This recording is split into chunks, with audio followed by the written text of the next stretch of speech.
Trust your real estate agent will get it right. There's good news. With HomeLight, you can compare actual performance data on thousands of agents near you, so you know who sells quickly, who sells for the best price. We'll match you with the perfect agent for your needs. And best of all, it's free. Sell your home for more money. Go to homelight.com today. Our mission is to educate, inspire, and arm. This is the sound of honor roaring. This is the sound of a generation rising above. We want to be involved in the education of young people so that they can take the stories that our pilots tell and realize their own dreams. The Commemorative Air Force honors the heroes of yesterday while educating and inspiring the heroes of tomorrow. You can learn more at commemorativeairforce.org.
Fetch.ai is a Cambridge-based artificial intelligence company building an open access, open source, tokenized, decentralized machine learning network. So here to explain a little bit more about what Fetch.ai is doing is Mayan Sheikh, the CEO. So great to have you back. Good to see you again. Thank you, Dane. It's an awful pleasure to be speaking to you, and thank you for inviting me to talk about what we do. Right. Yeah. Well, very cool and interesting company. So for people that maybe missed the first interview, why don't you give us an overview of what Fetch.ai is doing?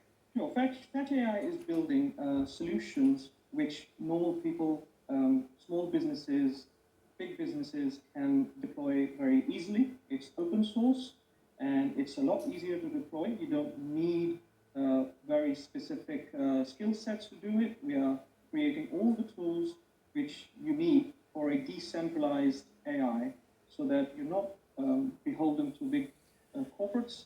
You can control your data, you can control your own machine learning, but you can work collectively with other parties and do complex machine learning and AI tasks a lot easier than what it is today. Mm-hmm. Well, I remember when we first talked, I thought how cool it was that this would be a good solution for maybe a small business that doesn't want to, hire a big AI firm or have their own AI department, and they get to control their data, which is something that people, I feel like, are getting more concerned about. Absolutely. And I think what needs to be understood is AI is not going to be a choice. AI is not going to be an option. AI is going to be mandatory.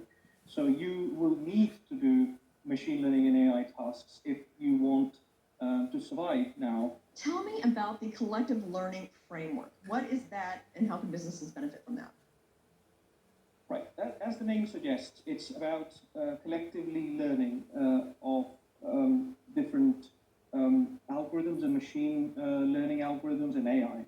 So the purpose of collective learning is to enable businesses, people, different entities to actually learn from data which is sitting in different places and do a collective learning process whereby everybody benefits from everybody's data without actually sharing the data. So for example, if you look at what's been happening with COVID-19 and you wanted to analyze X-rays of lungs, for example, and that's by the way, a demonstration we've recently done, that you could learn from each other's data sets without sharing the data and improve very quickly the detection of COVID-19, for example, or any problem symptoms in the lungs. It's a very interesting space we're in. We have a whole world who needs to collaborate to do things, but we are quite siloed in terms of where the data sits. So this unlocks all of that. So you don't need to move the data around. You make your algorithms learn from wherever the data is, and then collaborate with everybody. Okay, very interesting, and could be a real problem solver. So what kind of real world applications is this technology being applied to right now? You could apply to many different things, but I think it's quite interesting where the most impact is coming from. So if you look at healthcare, for example, you have different hospitals. They don't. There is a huge issue about the customers' privacy, clients or patients' privacy, and if you could actually remove that barrier, and you could actually have a system whereby all the hospitals can sign up to. Okay, and then finally, come on, just what's next? Like, what are your next steps for Fetch.ai? We have quite a bit of an ambition. We want to democratize the AI, and we want to democratize all the tools which come for AI and should be able to use. So we are launching different initiatives in different sectors. Healthcare is one. You could similarly apply collective learning into, for example, banking, where you could detect fraud. You could learn from all the transactions and make sure that every stakeholder can benefit from it. We're also looking into mobility, where we're enabling people to deploy their own mobility solutions rather than looking at big conglomerates who can actually deliver the service. So we're making creating and delivering service a lot easier for smaller businesses and individuals. Now, are you looking for potential collaborators on this? And if so, how would somebody get in touch with you about that? So we're always looking for collaborators because this is a decentralized project and it's a huge initiative, and we want small businesses, we want individuals to get in touch with us to deploy their own solution. We will provide them all the toolkits, we'll provide them all the tools necessary to build solutions on the platform. We have all channels. We have Slack, developer Slack channel. We have commercial Slack channels. We have Telegram. We have presence on the website. You can contact us via email. There's any way you feel like we have all of that on our website, so you can easily get in touch. Okay. Well, thank you for the update, Hermione. It's great to see you again. Always interesting. It's a pleasure. Yeah. Thank you. And thank you as well for joining us. We'll be right back.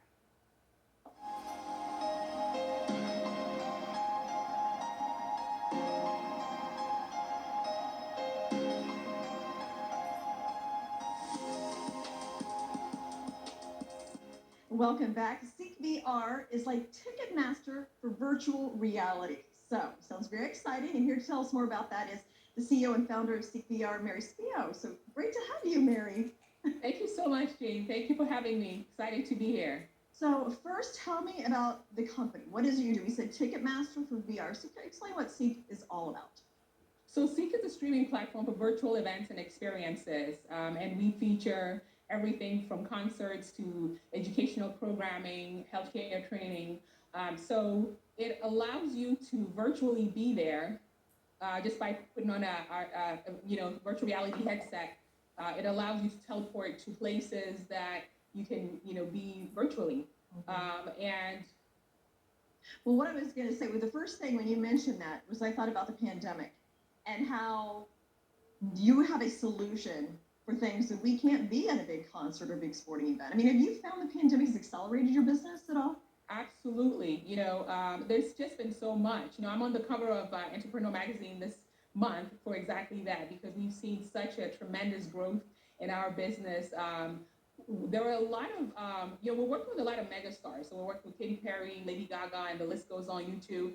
But since the pandemic, a lot more people have come to us, telling us about the need for virtual classrooms, the need for virtual concerts.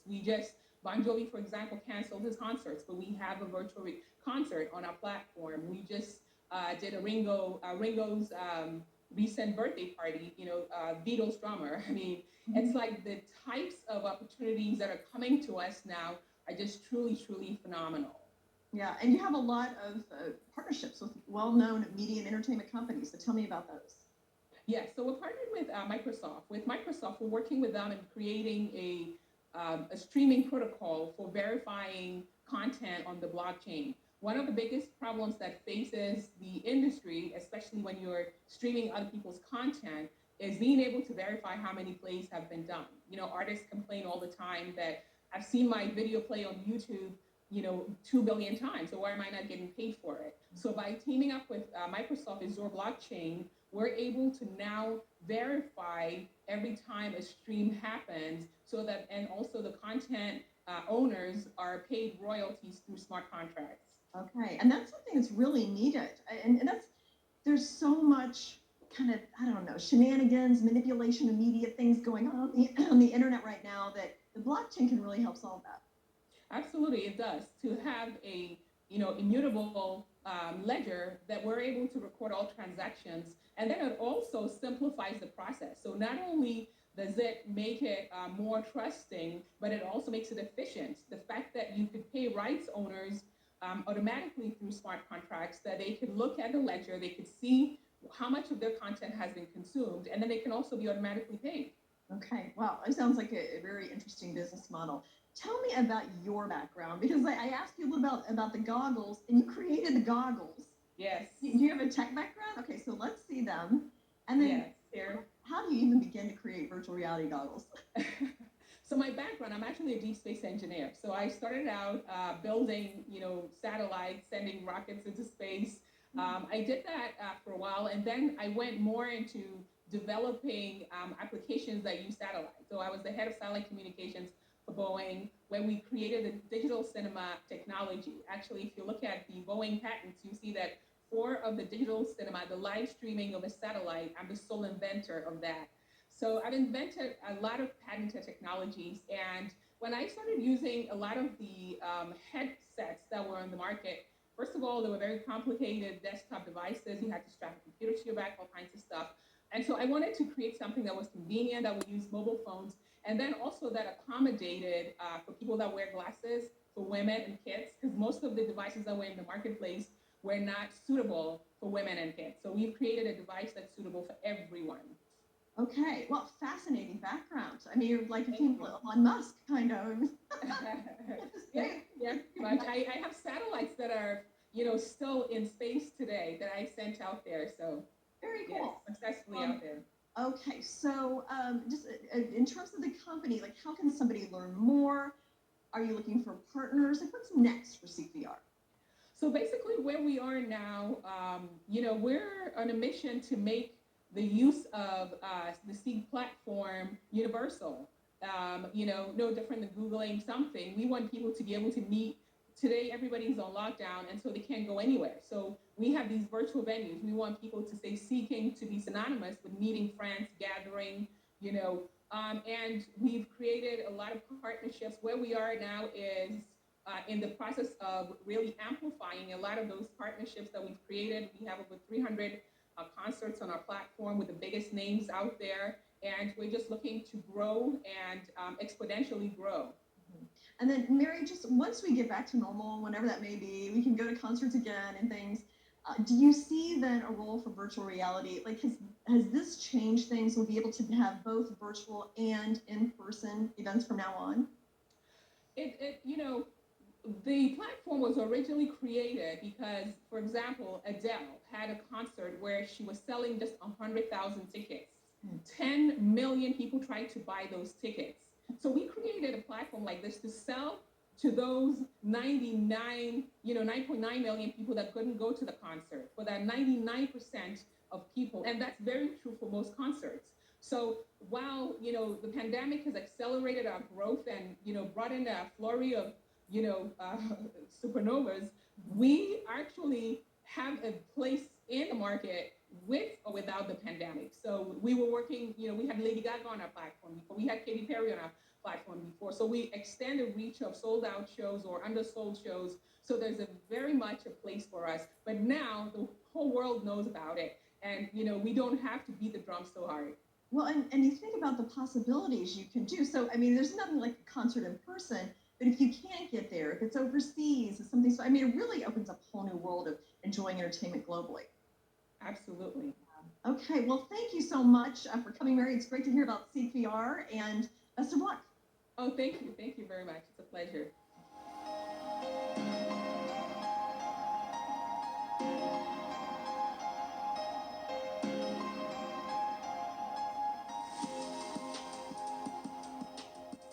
SoMee is a growing social media site that is reaching partnerships with several different entities. And with me, the CEO and founder of SoMee, Chris Kramer, and also Liron Glickman, who has joined them with a partnership and kind of with the UN and kind of a human factor. So give me an introduction of what you guys are doing together and why it's important.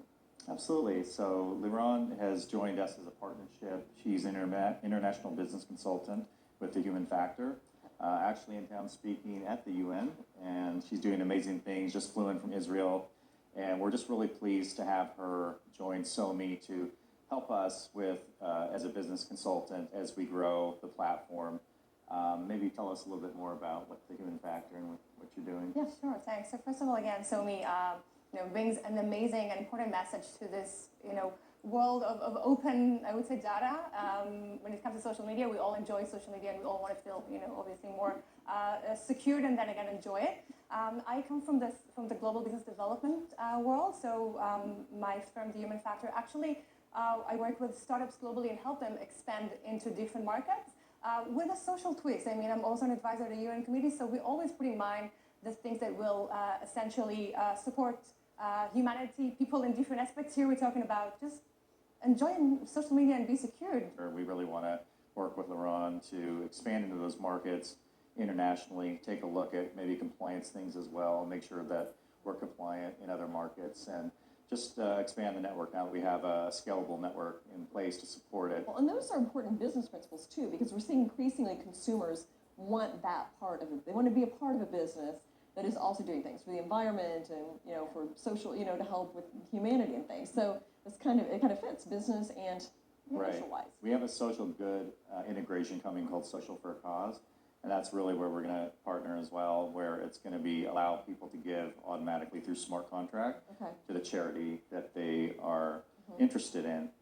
So Liron, as well as another one of our partners, is going to help vet the charities to make sure that they're all legit, and then we add them inside of our wallet. And then as people see the charities that they enjoy or that they want to support, they can automatically give to that charity. Right. And best of luck. Thanks, Liron and Chris, for coming in. Thank you so much. And thank you as well. We'll be back.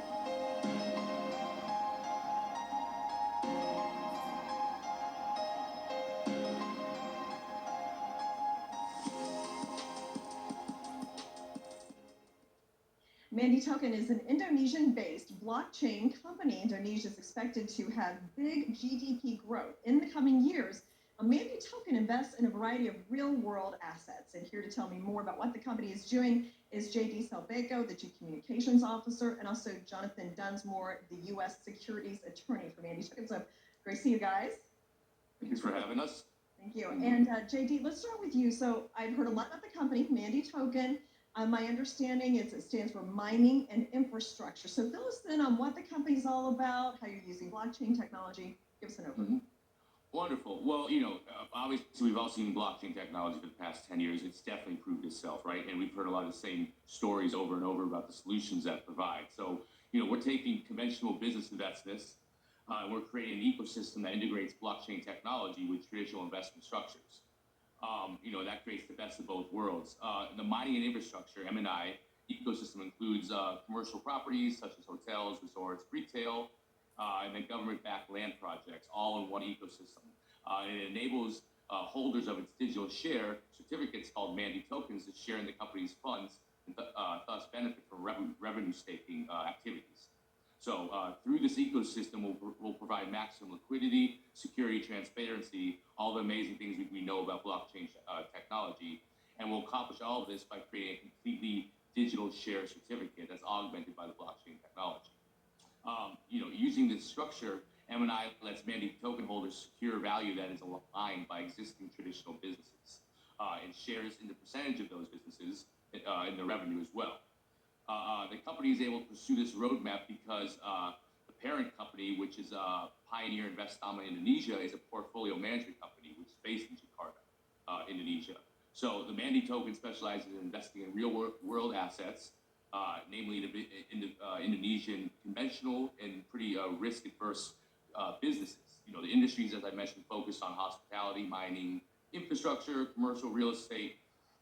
So Pioneer Investama, the parent company, issued MANDI tokens as a way to wrap all of these assets into one, so the risk and the value accruals are properly diversified. Yeah, no, it's very interesting. And it also opens up a lot of opportunities in emerging markets to be able to kind of shift around their economy. So we know JP Morgan has recently invested in Indonesia, Morgan Stanley as well over the past 5 years. So can you explain a little bit about the investment and growth opportunities there, especially as you're an Indonesian-based company? It's a great question. Right now, Indonesia is nearly 40% of the Asian economy, with a GDP of $1+ trillion. That's 3 times that of Singapore. I don't know if most people know that. That's a huge number. Indonesia, with 260 million people, is rapidly growing, or has a rapidly growing middle class, abundant natural resources, and political stability that make Indonesia a fast emerging power. Currently, it's the 16th largest economy in the world, with economic growth of 5 to 6% for the last 10 years. It's predicted in 10 years that it's going to become the 7th largest by 2030, with only China, U.S., India, Brazil, and Russia being bigger. That's phenomenal. Okay, very interesting. Yes. Yeah. Yes. Now, Jonathan, so I know the U.S., many international countries still trying to figure out crypto regulation. I mean, they've been talking about it for a couple of years. I'm sure things have been delayed with the pandemic that we've been going with.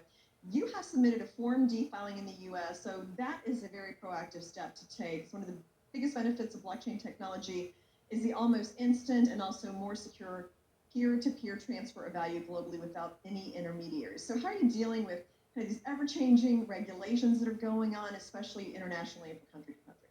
Yeah, that's a really great question, and the answer is a team of lawyers. We have not submitted Form D yet, but we're working on it. We're in the process of filing that. So what's going to happen is we're going to give the SEC a heads up of what we're doing, and that we're on the hunt for accredited investors only. And so, unfortunately, retail investors are going to be out of this. But in the entire ecosystem of blockchain, it's just basically about regulatory compliance right now. We don't really have a lot of clarity, so what we have to do is use the existing law.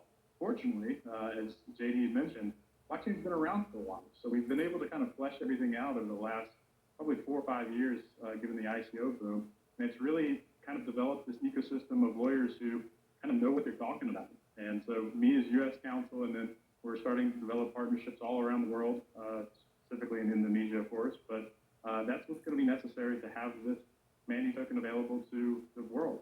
And then can you explain a little bit more about, there's a $100 million acquisition, or at least a group of acquisitions, also $70 million debit credit line that you and your parent company, Pioneer Investama, are working on. Ernst & Young also working on auditing of the assets acquisition. So explain all of those relationships and how they all help MANDI token strategically.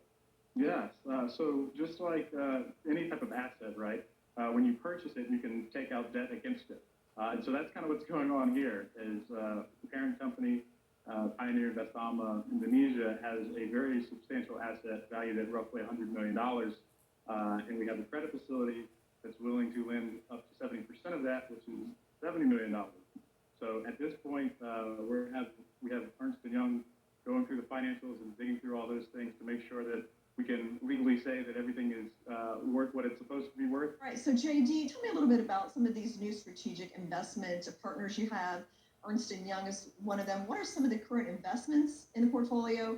What is your long-term investment in partner strategy? We're targeting existing and established businesses and acquisitions, not developing projects or companies. Companies that join MANDI tokens and acquisition and acquired by Pioneer Investama Indonesia are profitable, creditable, and established already. The risk profiles are very low and bring a safer, more profitable returns. All the strategic partners will be acquired under MANDI's parent company. Right now, we have 11 strategic investment partners with a total of 120 million assets that are currently under an Ernst & Young audit review right now.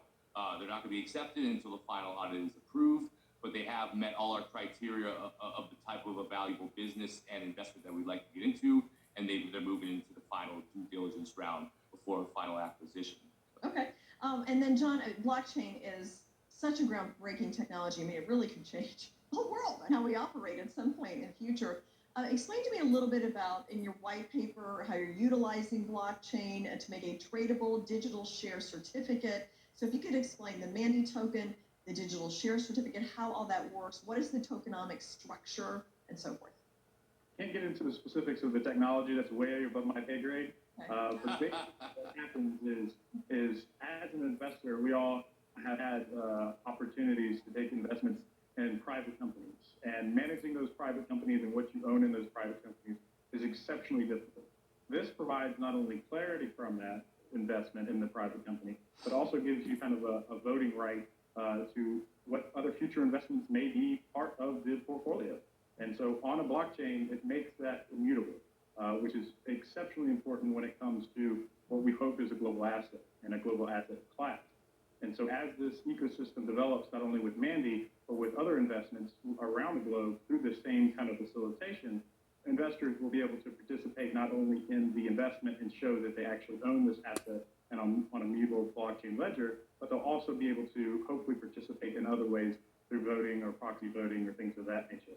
And so MANDI right now is pioneering all this in Indonesia because it's such a hotbed and there's so much growth and there's so much development. And we truly believe that utilizing this system on a global scale for investment into Indonesia is really going to take off and help the Indonesian government as well as these businesses that we're investing in truly reach their maximum potential, not only from a financial standpoint, but also from an infrastructure and management standpoint. Okay. And JD, let's wrap it up with you. So it sounds like there's lots of exciting things to do. I mean, of course, blockchain is always exciting.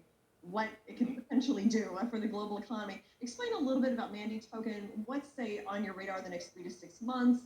Any kind of things like in the pipeline in the near term? You know, as simple of a question this is, it's probably the hardest. We literally, and John will back me up, have so much going on right now, it's not even funny. We're in a full-blown go-to-market launch as we speak right now, kind of with you guys as the first show. So there you go, the first show setting up our go-to-market strategy. We have a number, the biggest priority right now is getting the Ernst & Young audits done, first and foremost. We're already listed on a couple of exchanges. We're moving on to the next tier 2 or almost tier 1 exchange level. We're building out more partners and investments, raising money. We have a number of major partners I can't really discuss right now till it's actually finalized, but they go across different industry verticals across Indonesia, from payments to venture capital. I mean, the list is ad infinitum right now. This is not even one of those hype puff pieces. That's why, as you know, I started to show flusters because we're just working around the clock right now. Yeah, no, I can imagine. I mean, starting any business, especially a global, kind of complicated technology company, is very, very difficult. So it's all very exciting. And congratulations for getting this far. And best of luck. Thank you. So thank you, Jonathan and JD, for joining us. And we'll be watching MANDI token and see how it does. Thank you so much. Thank you so much too, Jane.